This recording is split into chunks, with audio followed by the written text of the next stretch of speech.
What is good, Tesla family? It's Ray J back with another video, and in this one, I'm going to break down what's going on with Tesla, SPY, and the QQQ, and a couple of tickers out there. I'm going to talk about what the news is saying about Tesla, as Barclays has a big announcement about Tesla, and Elon Musk said some important things. I'm also going to talk about how Tesla may be affected this morning by Jerome Powell. Before I break anything down about all this information, let me just mention a couple of things real quick. Firstly, I'm not a financial planner. Take none of this as financial advice. And also, don't forget about the Moomoo link. The offer ends very soon. Put in $100 and you're guaranteed 5 free stocks with a $100 cash reward. The offer ends in just 9 days. Check it out before they run out. With that out of the way, let's get on with the video. When it comes to SPY, this thing was down. It's currently down about 0.22% in the pre-market. The market is slowing down a bit, but Tesla is still holding up quite nicely, showing some relative strength. The market is selling off just a little bit because the market's getting ready for Jerome Powell. Futures sold off a bit as well because they remember that Powell was a little bit more hawkish during the FOMC meeting, or at least he said that the Fed may give us 2 more rate hikes, or at least 1 more at the very least, and the Fed may not be done raising rates. So the market's going to be listening to what Powell says when he testifies in front of Congress today. And when is that going to be happening? Just as a reminder, at 10 o'clock a.m. Eastern time, so 30 minutes after the market opens, Jerome Powell is going to be speaking. And what he says is going to shake the markets heavily. So please be ready for that. We also have Cook and Jefferson giving testimonies at the same time. Then at about 12:30 or almost 12:30 p.m. Eastern time, we have another Fed speaker.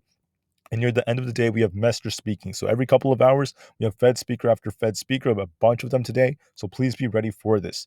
Now, when Powell speaks, he's going to be giving us hints about the Fed's future monetary policy. This is why the market is so apprehensive right now. That's why the market is selling off just a little bit in the pre-market. But this could all change depending on what Powell actually says. So please be ready for this. He's going to be speaking in front of the House committee today. And that's going to be very, very important. I also want to add that on Wednesday, we tend to see Powell say more significant things. He tends to be asked, more significant things by the House on Wednesdays. Thursdays tend to be a little bit slower when the Senate starts questioning him. But for now, we're just going to watch it and see what he says. Okay. I'm not going to be holding positions through this. I'm just going to be, and when I say that, guys, that does not mean I'm not talking about shares. I'm just talking about like options. I'm not holding options through this. I have my shares, of course, for the long term, but I'm not going to be holding like options through this. I'm just going to watch and see what Powell says and look for potential entries and exits. And until then, let's just watch this all very carefully. For Tesla, we had some two big pieces of news that came out. Barclays has downgraded Tesla, and they're saying that investors should be taking their profits after the rally. So that, once again, is some negative news technically, but this is going to be counteracted with some positive news as Elon Musk met Modi, and he's saying that Tesla should come to India as soon as possible. He's very open to once again opening a gigafactory over there in India. He's very, very optimistic, and he said that he's a fan of Modi. He actually said that he's a fan of Modi, the president of India. He's saying that he's very, very excited about the future, and he says that he wants Tesla to open in India as soon as possible. And he literally said, as soon as humanly possible. That's his quote. Elon Musk is very, very optimistic about this deal. He believes that India has a lot of potential for them, and he's still very, very optimistic. So, anyways, let's talk about something else that's important. Let's now talk about the market and some levels to look for. So, on SPY, before I talk about Tesla, we're currently in the 435s. We're very close to them. Uh, right now, it's very important to look at this from a market perspective. We have some resistance at 436.25 to 436.64. There tends to be a lot of chop around this area. If we break above 436.64 into the 437s, well, there's not much resistance in the 437s. The next major resistance is going to be closer to about 438 almost. The 50 EMA is currently at about 437.93 in the hourly. So in the very, very high 437s to like 438 will be the next major resistance if we break above the 436s. We're also gapping down, so there's a good chance that the market could get bought up and try to push up again. But it all depends on what Powell says. If he pumps the markets and says things like inflation's cooling off, there's disinflation and this and that, the market could try to break 438. If it breaks down, watch 440, 442, then the high we made as major resistance. If the market breaks down because of Powell, if he's hawkish again, if he's going to try to hurt the markets, expect this thing to test 435 again. If it breaks below that, There's some support at 434, but the strongest support is going to be 433 because that's where the 200 EMA happens to be. And based off the trend, that's another important zone. If 4033 breaks, it could get closer to 430. So watch support very, very carefully.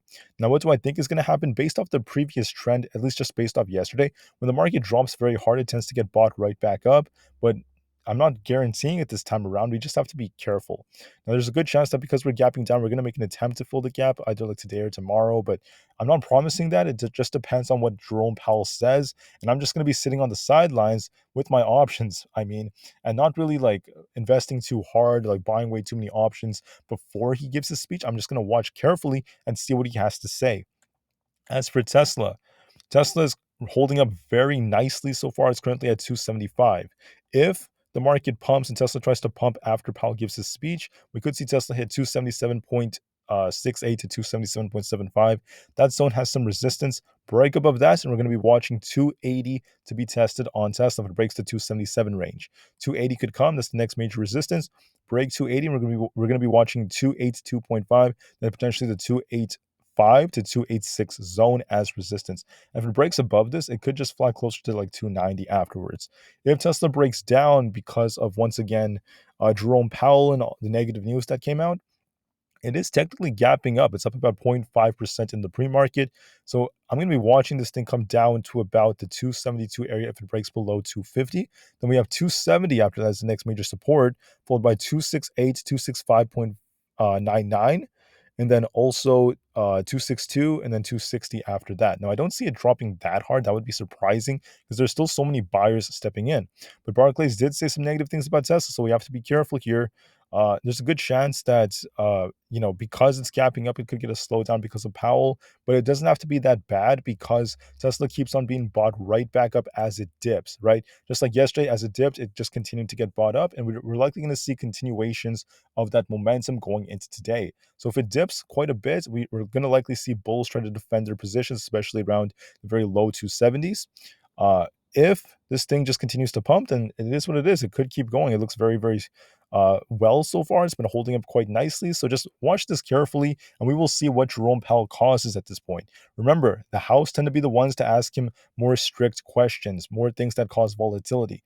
Last but not least, for the QQQ, if this thing is bullish, you're going to be watching resistance around this 366 zone, which is where the 50 happens to be. 368 and 370 is going to be a major resistance. It has to try to fight 370 and break above that to turn very bullish. If it breaks to the downside, watch 365, 36, this entire like 364 zone, 362. And if 362 ends up breaking below like the 363 area, then we're likely going to see more downside down to 360. I think I need to correct myself. 363 is the major support zone. Sorry about that, guys.